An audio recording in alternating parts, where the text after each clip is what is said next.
Shalom, nous sommes là dans le cadre de l'édification toujours. Nous serons aujourd'hui en train d'évoluer toujours dans les confinements,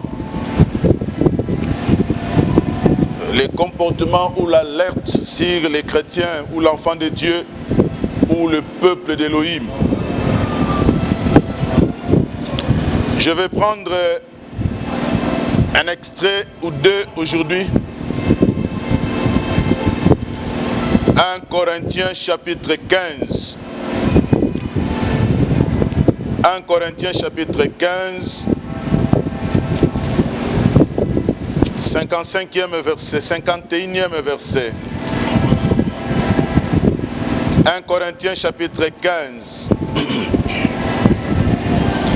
51e verset, l'apôtre dit ceci. Voici, je vous dis un mystère.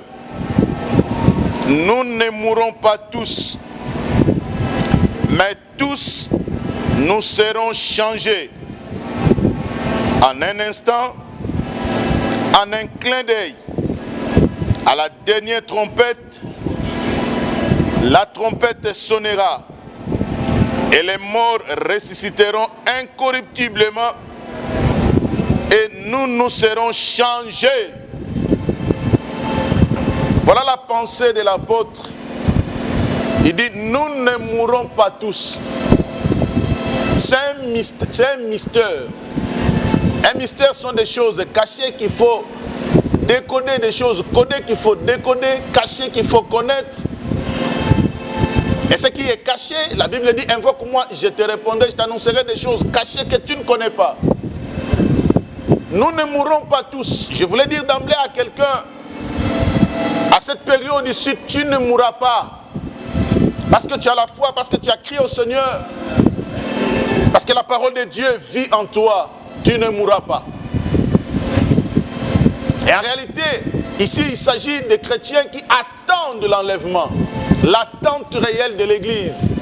La consolation de l'Église. Nous ne mourrons pas.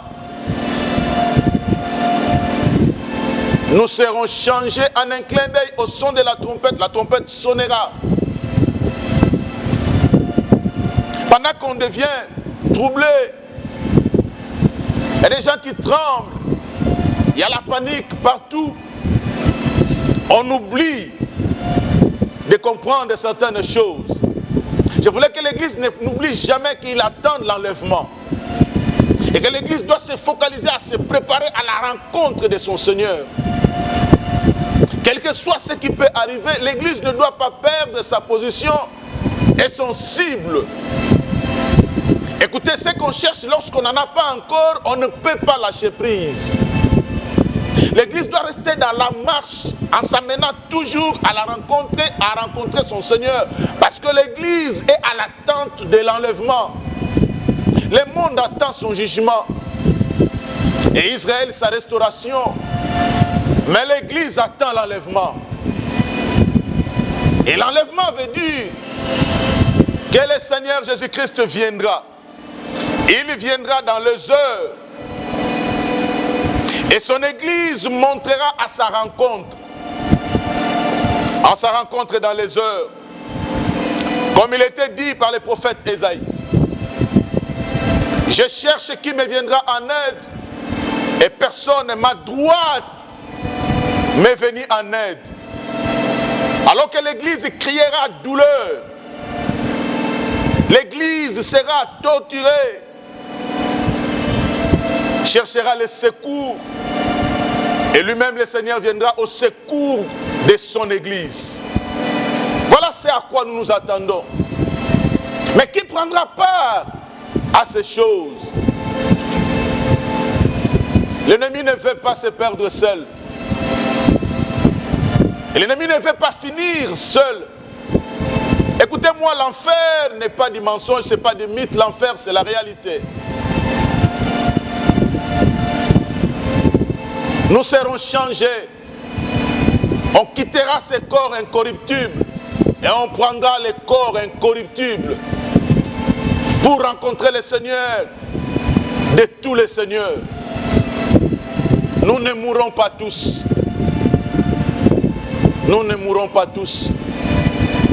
Frère, tu n'attends pas que Covid vienne te tuer, ma soeur. Tu n'attends pas mourir. Même si tu es malade, cloué sur ton lit, reçois ce message d'espoir. Tu ne mourras pas. Crois que toi, tu entends l'enlèvement. Ton attente le plus ardent, c'est l'enlèvement. C'est ce à quoi tu t'attends. Tu attends que le Seigneur Jésus-Christ vienne te prendre. Lui que tu as longtemps chanté, longtemps cherché, tu as aimé que tu n'as jamais vu. Mais la Bible te donne une promesse. Tu le verras tel qu'il est. Et tu seras semblable à lui. Lui avec un corps incorruptible. Toi aussi avec un corps incorruptible. Voilà l'assurance que les chrétiens ont. Voilà ce qui nous rend fous. Et qui nous pousse à ne même pas lâcher prise. Parce que nous attendons ce jour. Mais ce qui se passe maintenant, laissez-moi encore vous lire. Matthieu 24. Je prends Matthieu 24. Je prends quelques versets. Verset 6 me dit ceci. Vous entendrez parler de guerre et de bruits de guerre. Gardez-vous d'être troublés. Car il faut que ces choses arrivent. Mais ce ne serait pas encore la fin. Non, j'aimerais rester dans cette phrase. Gardez-vous d'être troublés. Que Covid-19 ne vous trouble pas. Que tout ce qui se dit ne vous trouble pas. Gardez-vous d'être troublés. Car il faut que ces choses arrivent. Il faut que ces choses arrivent. 32e verset nous dit. Écoutez, ça c'est le Seigneur qui parle. Instruisez-vous par une comparaison tirée du figuier. Dès que ces branches deviennent tendres et que les feuilles poussent, vous savez lequel est proche. De même, quand vous verrez toutes ces choses, sachez que le Fils de l'homme est à la porte et il est proche. Je vous le dis en vérité. Quand vous verrez toutes ces choses, sachez que le Fils de l'homme est à la porte. Instruisez-vous de cette comparaison faite du figuier. Là, il parlait bien au peuple d'Israël, au peuple juif. Quand vous voyez ces choses, vous êtes intelligent, vous savez faire la différence et comprendre des choses, que lorsque les feuilles du figuier deviennent tendres et que ces feuilles poussent, vous savez que l'été approche. Vous qui vivez dans les 4 saisons, nous ici, nous connaissons. Bientôt là, nous attendons la saison sèche. Parce qu'il y a maintenant des soleils ardents, il y a une abondance de pluie. Nous savons déjà que la saison sèche approche. Et quand l'Église verra toutes ces choses, les gens seront fanfarons, hautains, amis de l'argent, aimant les plaisirs plus que Dieu. Les gens vont se haïr les uns les autres, vont se trahir. La méchanceté, l'amour du plus grand nombre va se refroidir. Beaucoup de choses annoncées par les prophètes et par le Seigneur lui-même. Quand vous verrez toutes ces choses, sachez que le Fils de l'homme est proche. Il est à la porte. Et tout ce que nous voyons aujourd'hui,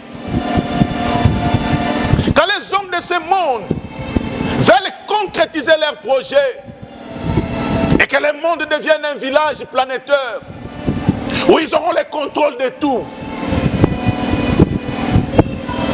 Quand ils nous parlent de nouveau ordre mondial,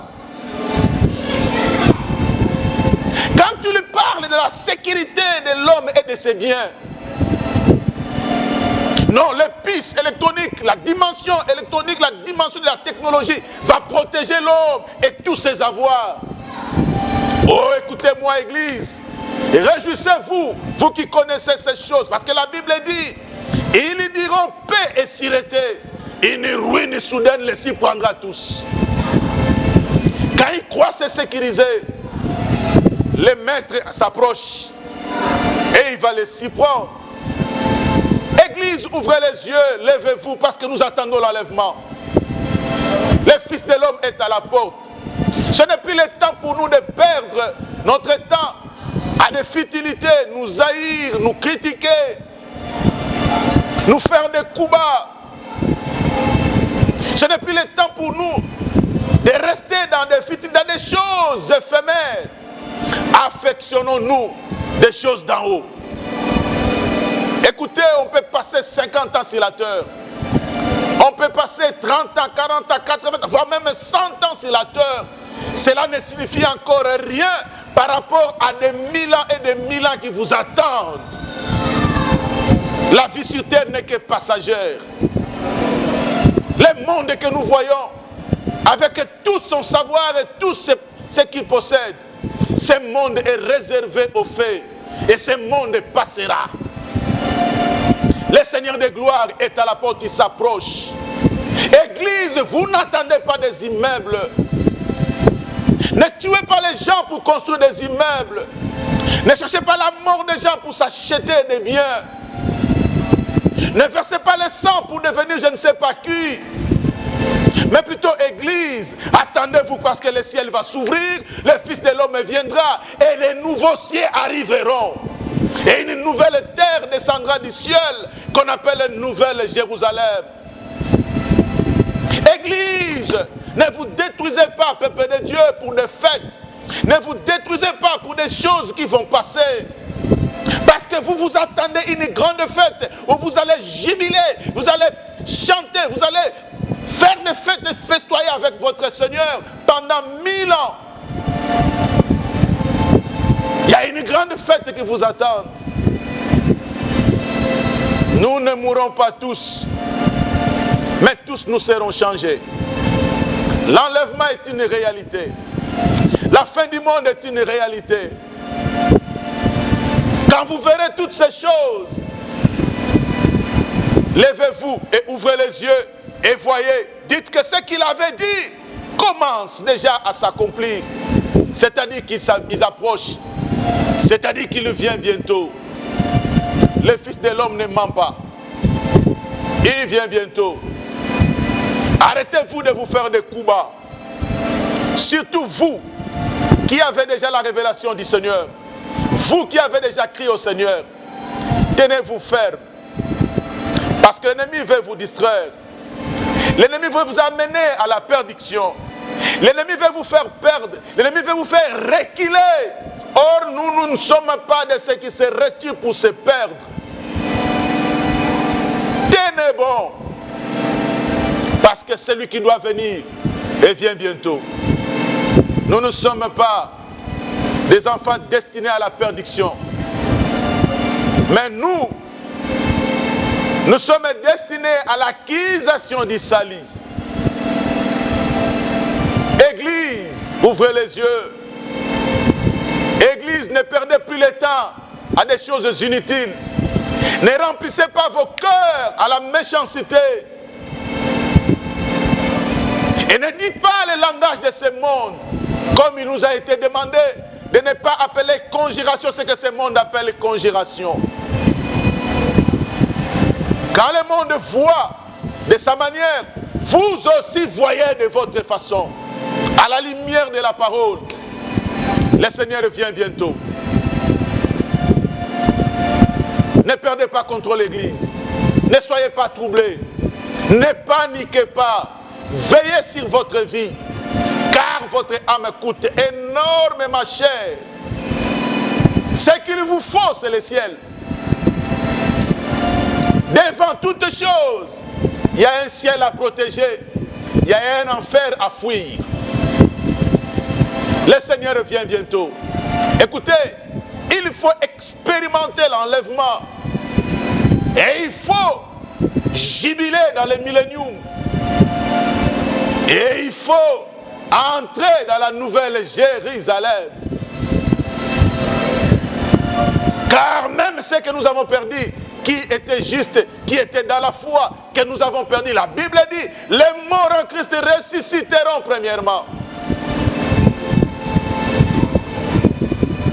Église, peuple de Dieu, peuple du monde, écoutez-moi. Ne faites pas du mal. Ne versez pas le sang pour l'argent. Ne tuez pas. Ne volez pas pour construire des immeubles. Ne faites pas de mal pour vous enrichir. Ça ne vous servira à rien. Le Fils de l'homme est à la porte. Il vient bientôt. Et rien n'est meilleur que le ciel. Rien n'est meilleur que le ciel. Aucun voyage n'est si kilant que le voyage de l'enlèvement. Car nous serons changés et nous monterons à la rencontre du Seigneur. Oh, voilà ce que fait la joie de ceux qui attendent de ces choses. Ils disent à n'importe quel prix, nous ne céderons pas. Chrétiens, restez fermes et fidèles à votre Dieu. Aimez le Seigneur, aimez son œuvre, souffrez pour lui, parce que ce qu'il a dit, il accomplira toujours. Ce que nous voyons, ça n'annonce que la fin.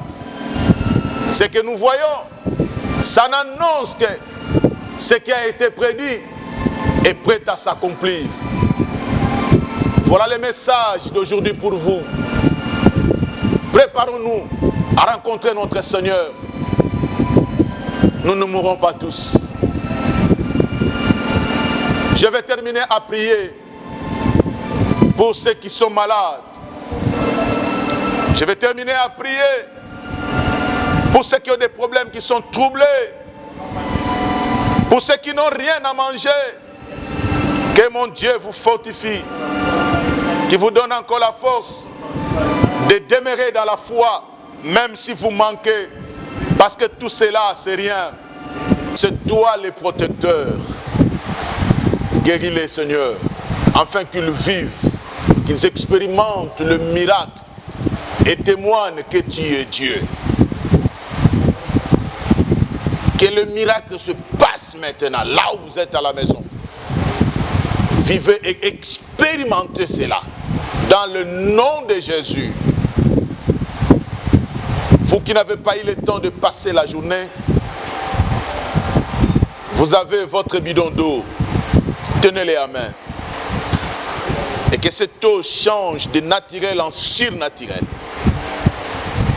Et qu'à la prise,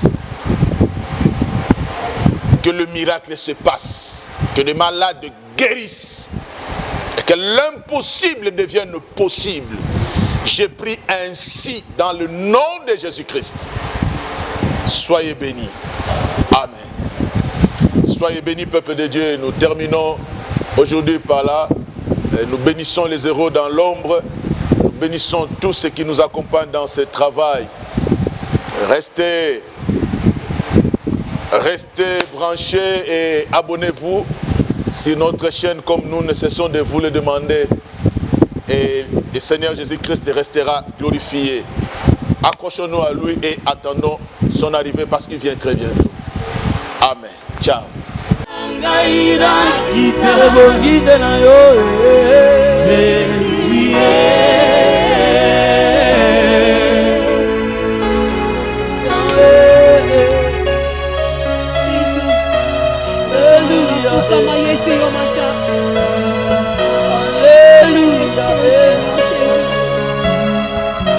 Alléluia.